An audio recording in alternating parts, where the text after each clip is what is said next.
le problème du film. Pourquoi est-ce que ce film est sans intérêt? C'est parce que il y a tout le temps cette citation inspirée de faits réels. Donc, on nous mène en bateau dans une espèce de machin où on n'ose pas faire trop d'effets spéciaux, parce que dans le générique de fin, on a droit à ce qu'est devenu le père Michael Kovacs et ce qu'est devenu le père Lucas.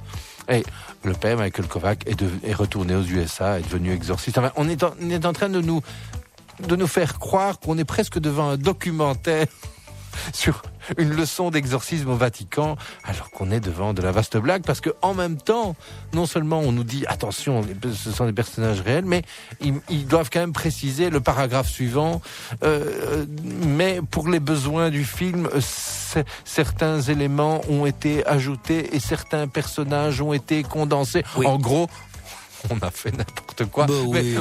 Mais pourquoi est-ce que... Alors je me dis toujours, mais pourquoi est-ce qu'ils s'emmerdent finalement à essayer de dire que c'est based upon true story? C'est pour foutre les jetons. Parce que c'est un film qui fout les jetons. Avec écoutez, dites à tout le monde d'aller louer sur le champ The Last Exorcism. Vous l'avez vu? Mais vous allez arrêter de me tutoyer. C'est pas parce que c'est carnaval qu'il faut faire des mascarades comme ça. C'est parce que j'ai été possédé par le démon. Sors de ce corps. Ce n'est pas le vrai Hugues. Attendez, à un moment j'ai dit hey man, tu l'as vu? Sors de ce corps. Vous l'avez vu, mon cher? Je l'ai vu, c'est merveilleux. Donc, c'est formidable. The Last Exorcism. Vous étiez foutu de ma tronche au moment où ça sortait. Produit.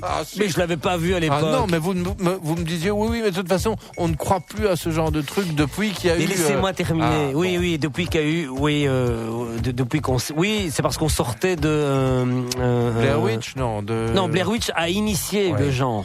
Puis il y a eu REC, il y en a eu plein. Hein. Il y a eu REC, oui. Voilà. Et vous m'avez dit, mais de toute façon, ce système du faux documentaire ne fonctionne plus. Moi, je dis, il y a quand même le faux documentaire qui met fin à tous les... Donc, The Last Exorcism, produit par Eli Roth, je crois. Donc, complètement...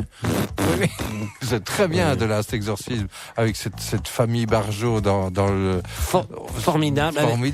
Avec et la jeune fille qui fait son salto, elle l'a vraiment fait pour de vrai. Hein. Oh là là. Moi, j'ai lu plein de trucs, c'est formidable. Ouais, non, de là, cet exorcisme, voilà. Ça, c'est vraiment. Et donc, si vous voulez voir le film qui met fin définitivement à tous ces films de soi-disant reportages qui tournent mal et dont on a retrouvé des bobines, parce que voilà, hein, on a retrouvé les cassettes.